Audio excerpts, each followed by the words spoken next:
You know, I found something out amazing. This gonna be a short in the dark. Short in the dark. But I found something out that's really amazing. And I was reading something, going over looking at something online. And I was doing some research on Timbuktu, in the Timbuktu library, but it is very extensive. The funny thing is, it was way more extensive than the than the it was way more extensive than the Library of Cairo, and more extensive than the destroyed Library of Alexandria that the Romans destroyed and burnt down. But before they burnt it down, they took certain, believe me, they took certain books, pretty much like tablets, pretty much like the Mongols destroyed the Library of Baghdad. Well, the Library of Timbuktu was way more extensive than those libraries. Now, you had a European that was debating with a Muslim about, about the human body. And back then, when Islam, keep in mind, when Islam was in its infancy, they didn't too much know about biology, biology. They didn't pretty much know. They just knew what they knew and what they thought. But I told dude, after Islam progressed, they came to the golden age of medicine and science, which they was leaps ahead of Europeans and shit. And then just think about it like this: the Library of Timbuktu, they had an extensive library. In London, they didn't even have Oxford. None of the European, for the exception of Spain, had universities.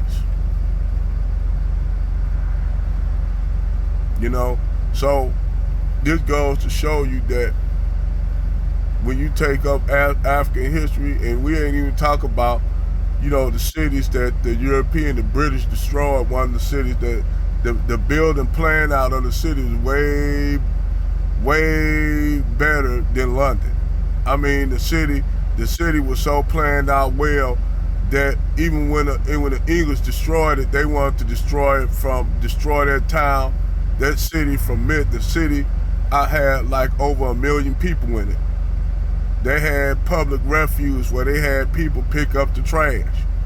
They had waste management in this city, in this African city in Northwest Africa. They had like trash. They had fucking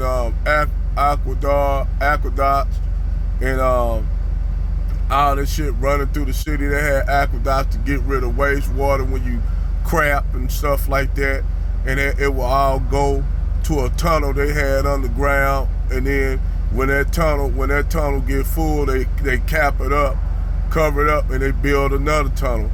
And what they do is they divert the water. They divert the water to go to that's what they had. That's the plumbing they had in this African city. The British didn't even have that. They didn't have that nowhere in France. They didn't have that, only in Africa that they found that, and in the Middle East. And it existed way before before the Arabs even had it. So this goes to show you the Europeans destroyed their whole city, destroyed it, and took all what they could, the wealth from it. Say they want this city to disappear because they didn't want people to know that Africans, and it was many cities they done like that in Africa. It ain't no different than what the white people did to black people in the Americas when we was thriving during the Great Depression. What they do, they said, we gotta destroy these niggas cities because these niggas, they outshining us. They doing way better than we are. We can't have that. So when you have a lot of these black women running around talking about black men having built shit, I said either they gotta be woefully fucking ignorant, or they just motherfucker talking bullshit. It's either one. When you black women sit up there and say that shit, say black men haven't built shit, and we could go and talk about even shit that black men have built now. Shit that we have built now include this medium that you using, you women get up there to talk all your shit, your bullshit. You know, it's just like I was listening to a video, looking at, I think, a live that my brother Red Supreme did, and no matter how many facts and info you keep giving me, a lot of these little hard-head ass broads who don't want to listen, but if like she said, everything about these bitches are so fake. They try to act like they about black people, they care about black people, but they don't. They use that shit as a reference. They use shit for a reference, like they really give a damn about black people. Like this bitch actually, what's her name, JB? Like she actually gave a damn about the black community. Bitch, stop. Why you even ask questions like, oh yeah, how they doing black? Bitch, why do you care? You up there trying to get with a white zaddy. Why do you care when you trying to be with a white zaddy? Why do you care about the black community so much? Because to care about the black community is more than just black women that make up the community, bitch. It's more than just black men, women that make up the community. You can have black children, you have girls, you have boys, you have elderly. But you just gonna worry about the women in the community? And see, all this shit they kept asking her about, like I said, you have women like Cynthia G and women of her ilk talk about aborting black male boys. You did. They talking about this. Open was saying it. Not once have they challenged and doxed or flagged or anything. Black men have never said nothing about we want black young girls to be, to be wiped out, because what would that do? A lot of us wouldn't be born if it wasn't for black women. We wouldn't be here. So we gotta be realistic on this shit. Black men gotta be realistic. These black women that straight up have a lot of hatred like that, and then they want to act like they concerned about the black community. Like that bitch up there in Utah. Bitch, you over there, well, you used to go say fuck Africa. Because fuck Africa sold you. They ain't talking, see, all that shit is white people deflection. Say, well, why you don't blame the Africans? Motherfucker, I say, you the main one. All you had to do, motherfucker, you could have turned it down. Say, nah, we don't want no slaves. We just want the resources. But y'all didn't. So after that, motherfucker, it's on y'all. It's on you, motherfuckers, after that. That's why I hate when white, and the funny thing is, you listen to white men and white women, these racist white men and white women, black women, don't you notice the racist white men and the self-hating black women sound the same with their rhetoric, they talking points? I mean, you gotta listen to you can deravel all their talking points, destroy their ass. Easy to destroy white racist, white supremacist talking points, because it's based on lies. It's not based on truth.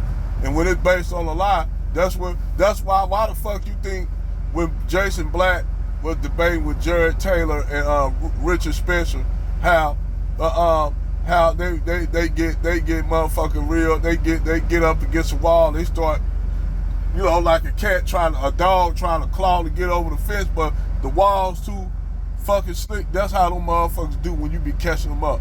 And even Roly Poly had Richard Spencer on the ropes for a minute. When Richard Spencer talking about, well, the Egyptians were white, when you clearly got pictures of statues and images of them being anything but goddamn white. But I'm gonna show you how motherfucking desperate white people are. They even tell the state claim to the African continent. They even want to claim that the Khoisan are white. This how much they want to take claim. They want to take claim to Africa. They want to say, well, they want to say that the Khoisan are white. That they white. They genetically white. These dummies don't know that. That's where all stock Africans come from. That's where the Kushites come from. That's where the Nalaj come from. That's where the Bantu come from. That's where the Pygmy come from. Everybody, the Khoisan are the oldest ethnic group in Africa. So the Khoisan is all the ethnic groups, the black ethnic groups, even from the Tuareg and the so-called Berbers. Yes, everybody came from the Khoisan. Them facts. Everybody on the planet came from the Khoisan. That's a fact. But I digress. Over and out.